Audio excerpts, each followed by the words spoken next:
Horses out here, Tiger Moon, that's the begin, Danori inside by Porsari, Torres Beza, inner class comes next, then comes Lakota Creek, well, and pinakamagaling, Tiger Moon by about 2.5 lengths, by Porsari in second, Torres Beza alongside third, well in fourth, Danori inside, inner class, pinakamagaling, and Lakota Creek, Tiger Moon, Maralang by Porsari, Torres Best alongside, moving up to take second.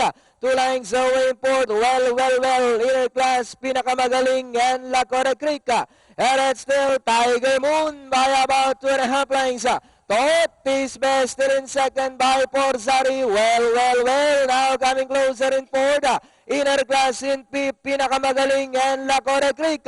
Tiger Moon by only a length by Porsari, and on the outside, well. Torres Best joining them. Then followed by Inner Class, pinakamagaling, and Lakota Creek. Well, now takes the lead by Ralenka. And in second is by Porsari. Tiger Moon, Torres Best is racing in fourth. Lakota Creek now racing in fifth. As they come down at the last 200, we have well by about 4 lengths. Tiger Moon, Lakota Creek by Porsari and Torres Best. Last 75 meters, that's still well. And finally, well. Second, Lakota Creek. Then comes by Porsari, Tiger Moon.